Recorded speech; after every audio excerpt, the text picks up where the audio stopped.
Hello everyone, and welcome to today's timeless tale. Today, we will be delving into one of the most intriguing mysteries in aviation history, the D.B. Cooper hijacking, a Boeing 727, a stormy night, a man who vanished without a trace, taking a large fortune with him. What drove this man to attempt one of the boldest heists in U.S. history?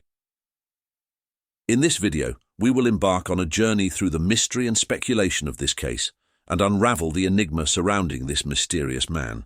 Whether you're a true crime enthusiast or just want to learn something new, please sit tight and enjoy the video.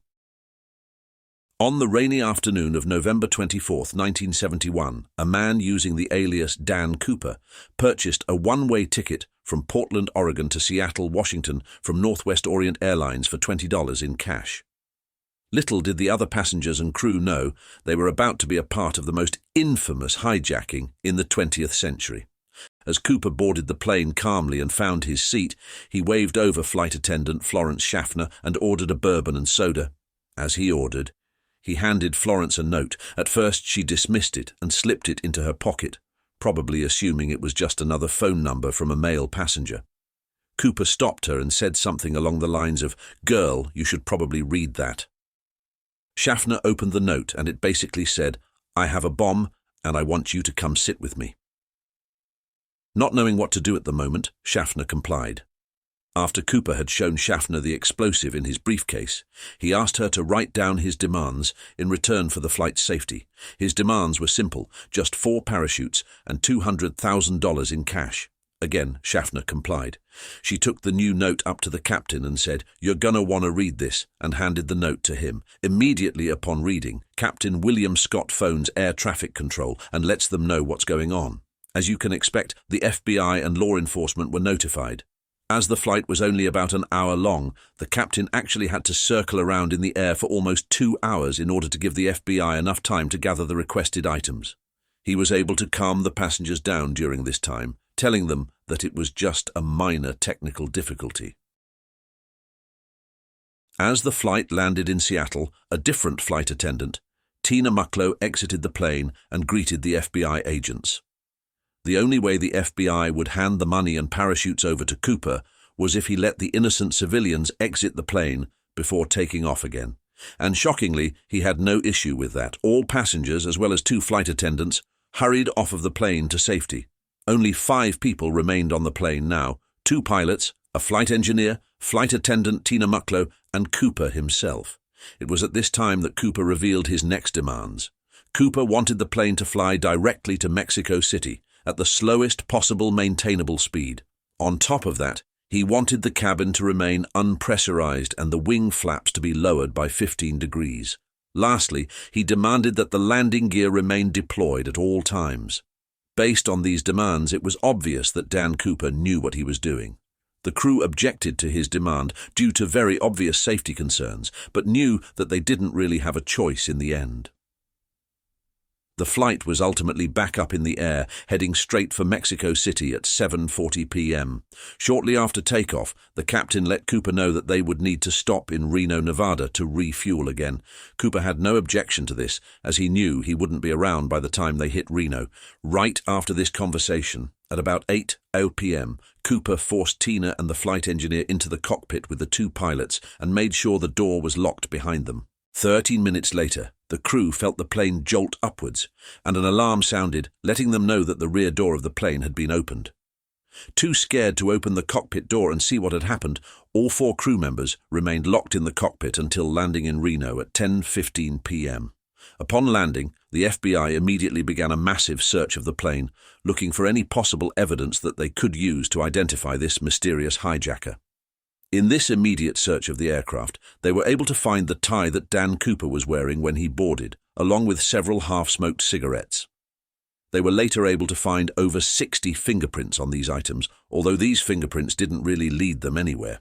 While the search of the aircraft was wrapping up, other law enforcement was busy taking statements from any and all witnesses. The crew on the flight described Cooper as a middle-aged white man, around 5 foot 10 inches in height, with brown eyes and a darker complexion. By all accounts, it seemed as if Cooper was a very polite and soft-spoken man, aside from the bomb that he used to steal a bunch of money. It was believed that he had an American accent by crew members who spoke to him, although a lot of experts on this will argue that he must have been from somewhere else, as he referred to the money as American currency. He sounded American, but didn't really use American terminology, which led a lot of the public to think that he may have been Canadian.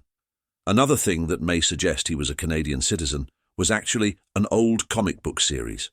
There was an old comic book from the 1950s that featured a Canadian Air Force pilot named Dan Cooper.